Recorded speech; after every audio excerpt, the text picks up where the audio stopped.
Welcome to the Pulse with Peter B. I'm your host, Peter Biancamano. Let's get you to the pulse on everything you need to know. And today's show is sponsored by the Pilsner House and Beer Garden. Go visit our friends at 1422 Grand Street. Have those ribs, have that watermelon salad, and definitely have the great beer and a great time.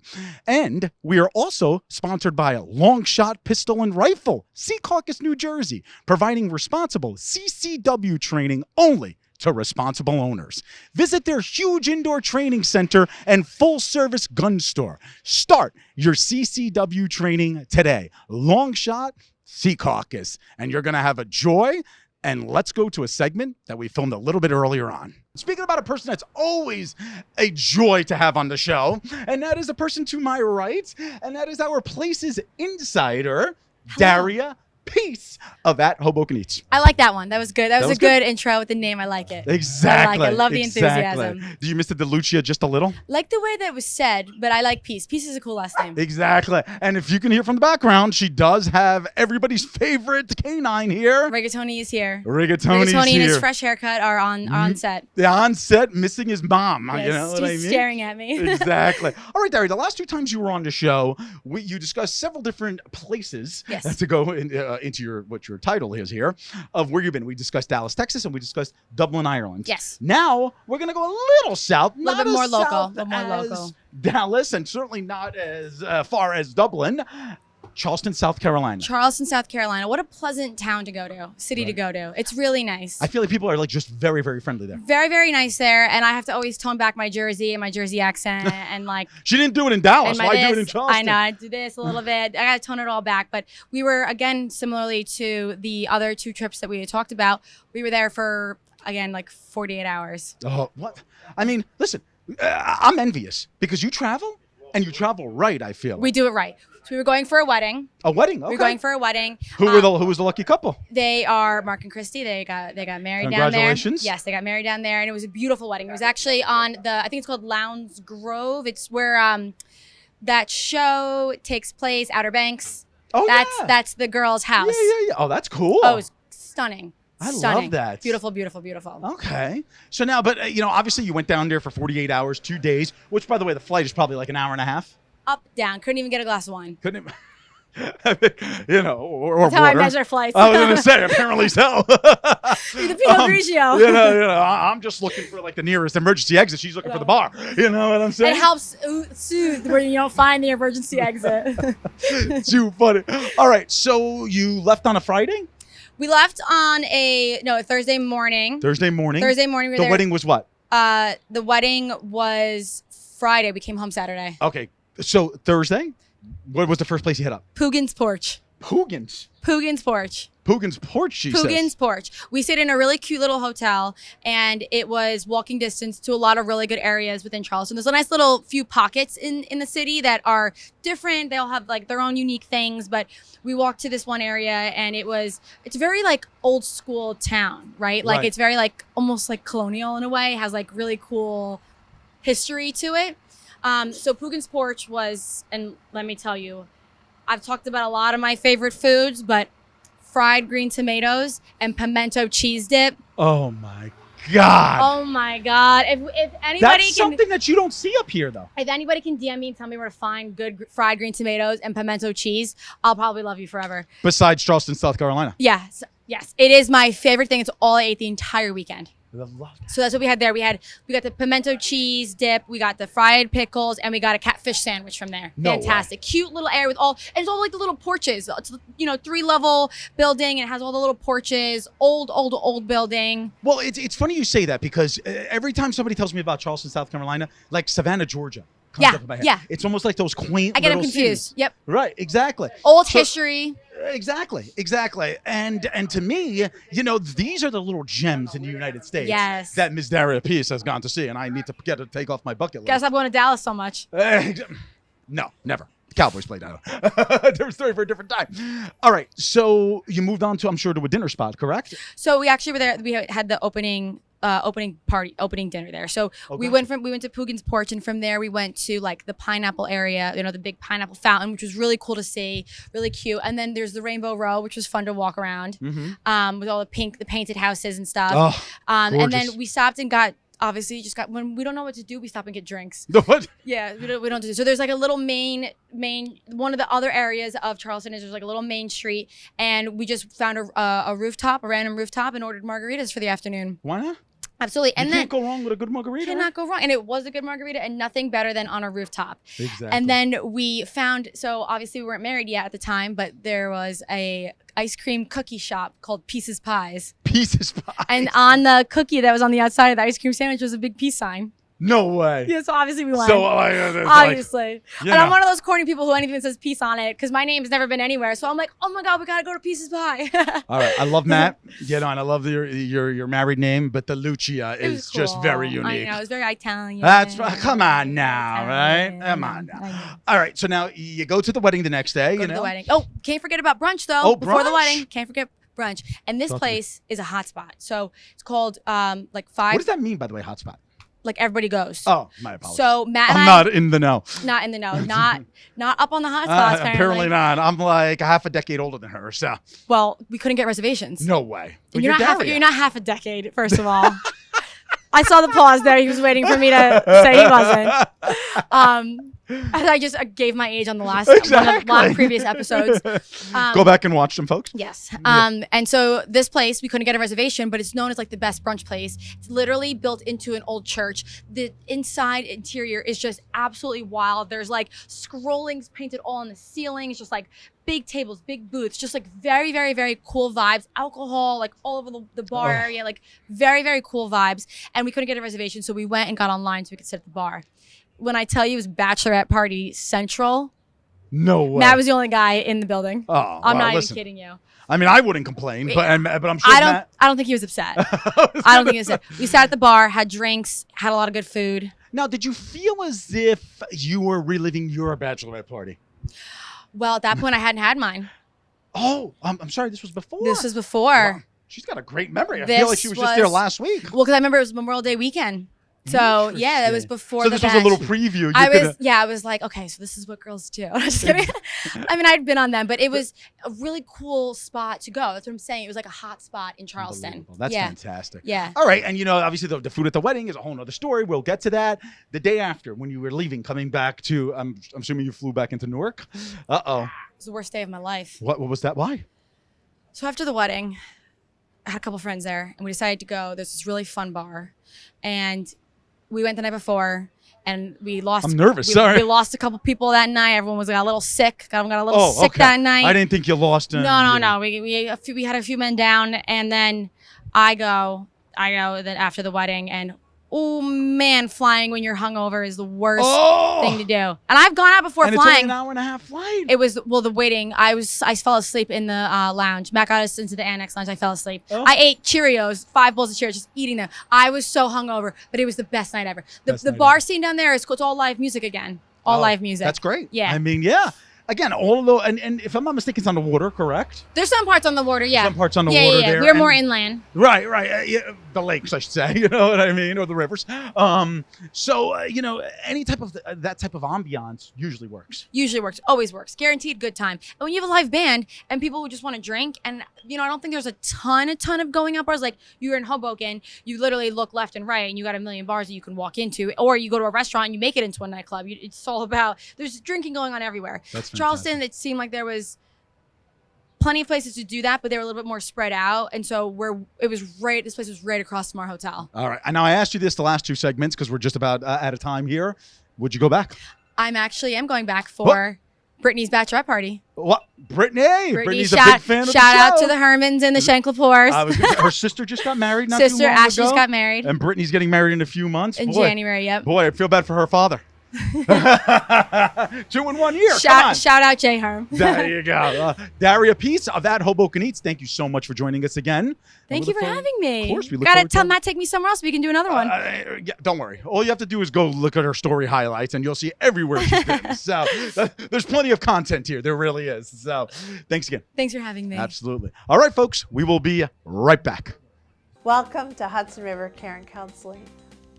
Hello, I'm Dr. Pam Pater-Ennis, the CEO and founder of Hudson River Care and Counseling with over 30 years of clinical social work experience and therapy. We are a progressive counseling and coaching practice with a diverse team that brings a holistic approach to clients. We offer support both in person and through digital platforms such as telehealth. Consider us a safe haven that you can trust with care for your mental health needs. Visit our website to set up a consultation today.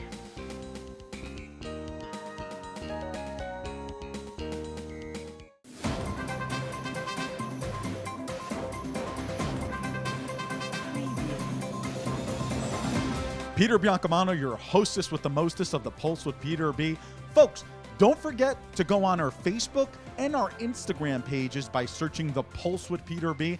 and like and follow us on each of those platforms. We're constantly updating those pages with previews of each week's segments and cool stories.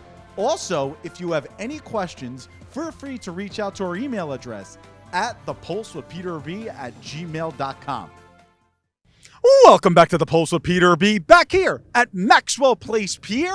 And we want to thank Daria Peace for enlightening us about Charleston, South Carolina in the last segment. Definitely a place that I want to visit. And a person who should enlighten all of us that is making his Pulse premiere today is Hoboken Democratic Committeeman, Mr. John Keim. John, how are you today, sir? I feel like a debutante. You love Charleston. Go. All right. That said, we are talking about national politics, the economy, Biden's compliments. Let's get. He wants to jump right in. Let's dive right in. But I have to start because we were talking off camera, and you said that you weren't always a Democrat. You actually switched parties. Why did you make the switch to the bright side, as they say? Ronald Reagan. Interesting. Reaganomics. I had just read Paul Samuelson's economics book in 1980, 81. The Reagan election was the first national election I voted for. I started voting in 1977 when I turned 18. My mom was very active in local politics, as was my dad in central New Jersey, where I'm from, where everybody was Republican.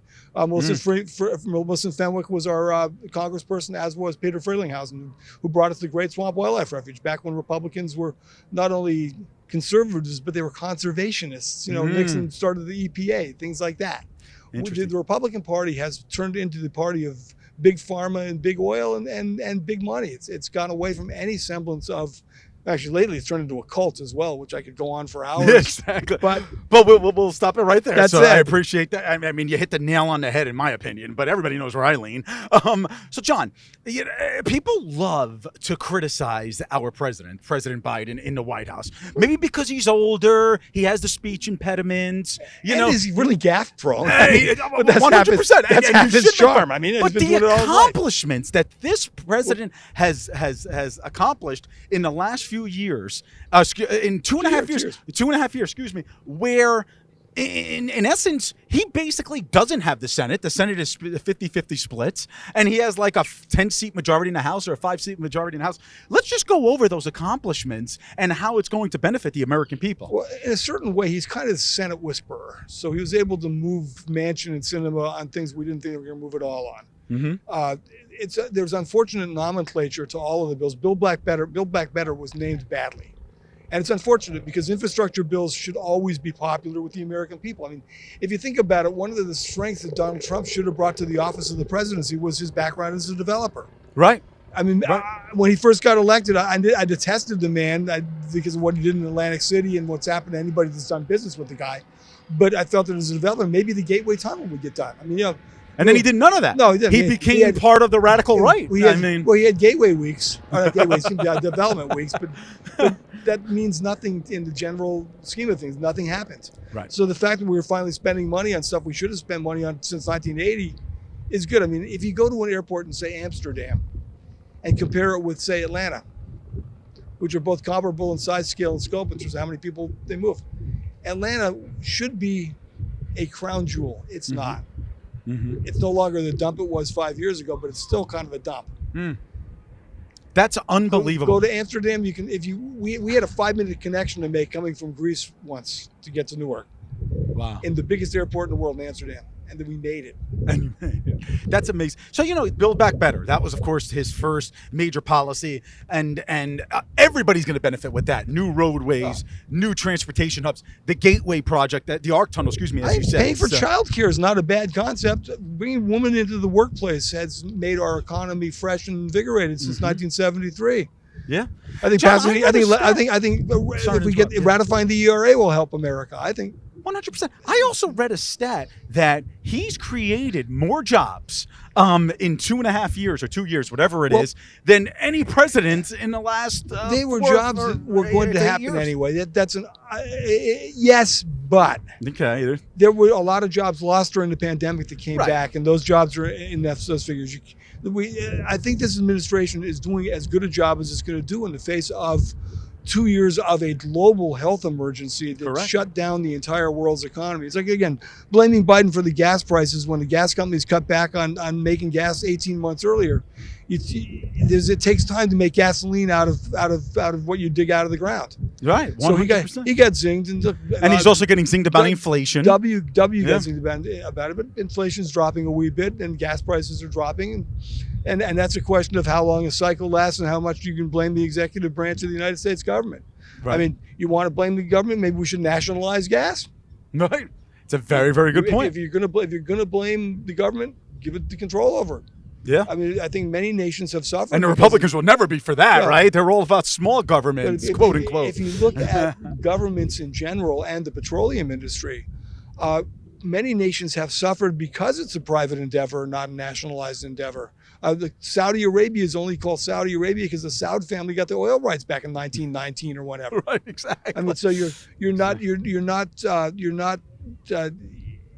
necessarily breeding communism by suggesting maybe some of this stuff might be better off nationalized, but the Republican Party is about privatizing stuff. Education, when you're talking about an accomplishment, I did not need student loans. I was fortunate. My mom was a pure scholarship kid. She grew up in Hawaii, went to Punahou as a kid because that's where you went if you were Haole. Because if you weren't Native Hawaiian, you went to Punahou. Right. That's where Obama went. Right. But she got a full scholarship to Smith. Wow. Where she met my dad, who was exactly the opposite. He was a child of divorce in the 40s, which was unheard of at the time. His mom lived in Miami Beach, and he was sent off to Exeter to be away from the family most of the time because his mom had no family. And then he went to Yale. And he found Yale easier than Exeter. So he was the exact opposite of my mom. They vowed to pay for my education and my sister's education, which they did. Right. But that doesn't mean I don't mind my tax dollars going to pay for somebody else's education. Amen. We have to let these things turn from basic loans, which were low interest, into balloon mortgages. Right. So people getting out of school these days, the entry-level positions don't exist. I mean, the story I like to tell, my first job was with Interior Design Magazine as an advertising sales associate. We had about 45 people full-time on staff and about 30 part-time temp at ad sales offices off premises. But so we had about 75 people working on the book. Now there's about 35 total, counting the off-premise people. Yeah. So what happened in the blue-collar industrial work of America with automation happened in the white-collar world in the last 30 years. Unbelievable. So kids are coming out of college with huge debt. Right. And if they don't know exactly what they do, I mean, I've got a friend who's my age, doing all right, started with some debt, but it's doing okay. He knew he wanted to be an optometrist since he was 7 years old. Right. He also believes the world is flat. So there you go. I'm going to leave it at that. But you got to leave it at that. Absolutely. You got to leave it at John, one of the things that has been, I believe, and correct me if I'm wrong, if that the Republican Party has been really doing, especially during the Biden administration, portraying that as this fear mongering.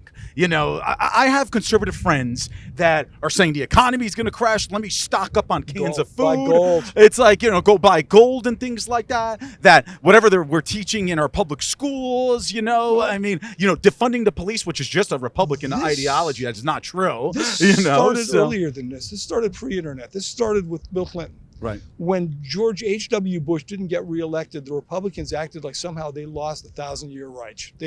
They thought that Reagan, Bush was going to lead to another Bush, then lead to Jeb Bush, then lead to W, then lead to whatever, and then it led to Donald Trump, right? Well, no, but it led to the Clintons, who basically were able to rebrand the Democrats as Republican light. Their neoliberalist economic policies, such as trade with China, and hurt unions and hurt hurt American manufacturing as much as anything else. They were, and their deregulation didn't help things do any better. I mean, I think Reagan opened a really bad door when his FCC and Bush's FCC allowed Fox to call themselves news. Right. I think they were Right. complete, and they got rid of the fairness doctrine. The industry changed radically. Mm-hmm. And you add that the targeted, segmented ability of cable TV, which also changed things. Man, Right. like MTV changed the world. Radio Yeah. changed with MTV. Yeah. The video did kill the radio star to a certain degree, and it happened in politics as well. Right. Right. And that's why Trump, who's a complete media creation, was able to ascend or descend his escalator into a crowd of paid actors who advertised in Variety to hire him. The American people wanting, desperately needing the salvation of this orange goon. I mean, come on! It started as a setup, and So the ended fear as- mongering, I mean, and it's well, exactly what it is. That's what the John Birch Society has done for many years. That's what the right wing necessarily does. Right. It's how they operate. You're Yeah. scared of communists under the bed, man. Exactly. they're Well, taking John, away- they're we taking are away out your of time. Really, really quickly. 30-second answer. How do you feel the Democrats are going to fare in the midterm elections in just a few months? Better than the pundits did, but not rather ready to celebrate. I think they're going to maintain a slim lead in the Senate. I actually think the Dems are going to do better in the Senate than the House. I think they're going to maintain they're going to increase their lead in the Senate and maintain a slim lead in the House. Okay. They're going to be down like 4 people in the House. Wow. So it's going to be another split government, it looks like. Yeah. But at the same time, if economic conditions improve, the American people will demand that the Republicans begin to act on their interests as opposed to the interests of the vested people that fund their campaigns. Amen. I think we've got to overturn Citizens United. Yeah. Start there. All right. John Keim, Hoboken Democratic Committee, man. Thank you so much. This was fun. Well, this is You promise to real come back pleasure. on again? Absolutely. Let's talk about rock and roll or food. All right. No need to stand up, John. We do have to go to commercial, so have a Wow. seat. All right, folks. We will be right back.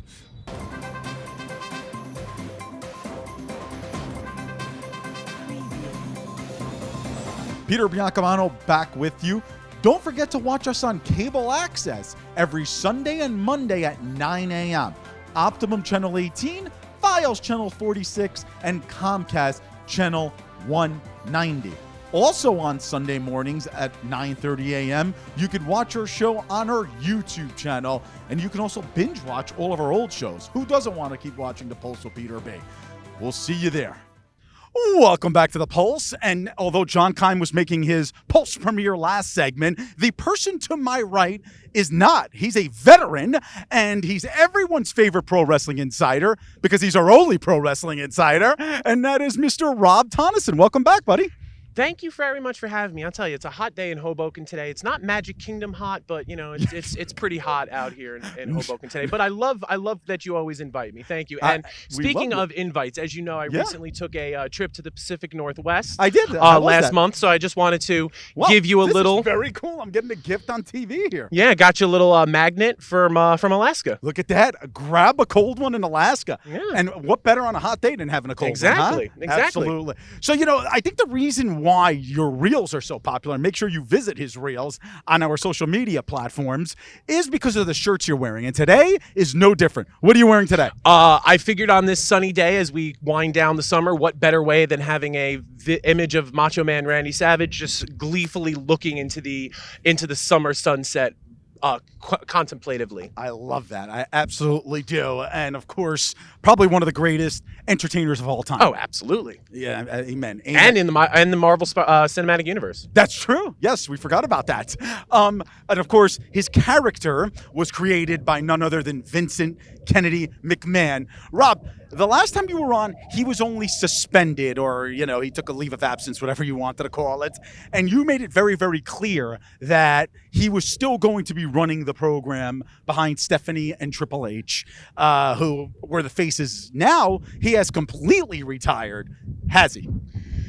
That's still up in the air. Mm-hmm. As of right now, I'm going to say yes. Wow. The reason why I'm saying yes is if you've watched WWE television lately, a lot of people that have been let go by WWE recently, guys like Dexter Lumis, guys like Johnny Gargano, Hit Row, Dakota Kai, they have all come back, and not only have come back, but have come back in prominent roles. Dakota Kai prominently featured with Bayley. Dexter Lumis automatically put into a storyline storyline on Raw. Karrion Kross right away with Drew McIntyre. So the guys that Triple H really, really liked in the NXT roster when Triple H was in control of NXT are now getting spots, which was the thing that I've always said to you is the younger guys, the younger talent need to get that opportunity. And personally, I feel that Triple H is going to give the opportunity that needs to be given. But do you think this is window dressing? Do you think this is just showing that Triple H is running the company to keep the board happy? Because from what I understand, the board was extremely upset with Vince McMahon's actions, and they demanded him to retire. It's actually amazing that this is what brings Vince McMahon down with all his scandals. Exactly. I mean, back in '83 with the Jimmy Snuka murder, the steroid trial, the Owen Hart tragedy, the Chris Benoit murders. We can just go on and on. Vince openly saying the N-word on pay-per-view. Lord. All these scandals, and this is what brings him down. It's kind of shocking. But do I think it's window dressing? No. I think there seems to be this wholesale change at the top in Stamford, and it looks like it's headed in the right direction for now. For now. But the thing that's really troubling for me is the tribalism that is starting to develop within the wrestling community.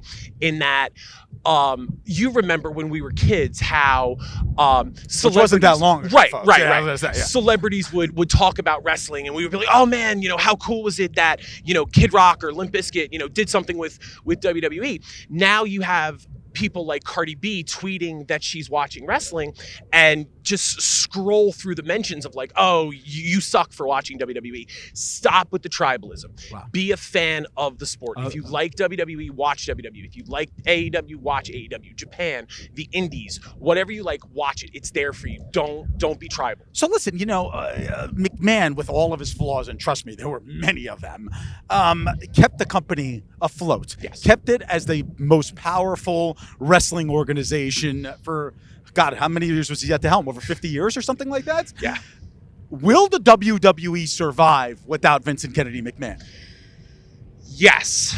I truly feel that the revenue streams that WWE has garnered through Peacock, through their video game licensing, through merchandise, through everything that WWE has done, the company is going to be profitable. Gotcha. No matter what happens, the company is going to be profitable. So it will survive. What WWE is going to look like? Is it going to be more of a wrestling company? That's interesting. Is it going to be a sports entertainment company? Who knows? But there is that revenue stream that will keep WWE afloat. Very, very interesting. Okay, and if you're Vince McMahon, what are you doing now these days? Well, yesterday was his birthday as we're How filming. old? 74. He's 74, 75, 76, somewhere up there. Wrestling Twitter found him, and he said he was with his companion. So, he went to dinner last night with John Cena and his wife somewhere in New York City. And was Vince McMahon with his companion? Was it a double date? Yes. Not Linda McMahon. Not Linda. So let's go back to this now. Linda McMahon is only a wife by title? Yes. Yes. Interesting. Yes. I mean, she knew exactly what he was doing all these years. Oh, absolutely. Yeah, exactly. Absolutely. Exactly. All right, Rob. So now that Stephanie McMahon and Triple H are at the helm completely, and you said it, like they're 100%, invested in moving the franchise forward. What do you expect? I expect a lot of moving away from part-timers. Okay. So you won't see guys like Goldberg show up anymore, thank God. You won't see the major attraction of the nostalgia acts. I also see more of a push forward with more of the digital stuff. Triple H recently announced that they're going to allow the wrestlers to stream on Twitch again, which is a big deal for the wrestlers, as well as open up on Cameo. So I think with Triple H in the helm, what have I always said? Get money for the workers, get money for the people in the back. So if Twitch, if Cameo, if all these open up and it's a way for the wrestlers to get money, more power. More power. Unbelievable. All right, so now the next pay-per-view is... For WWE, it is next Saturday, Labor Day weekend. It is Clash at the Castle, which I don't like. It should have been Castlemania right there. Nice.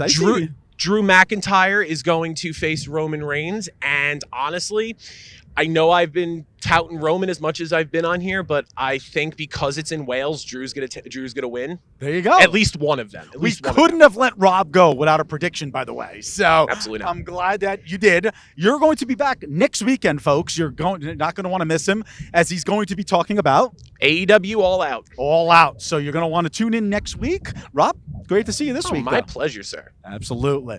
All right, folks. Join us next week for The Pulse on everything you need to know. I'm Peter Biancamano. I hope you have a great week, everybody.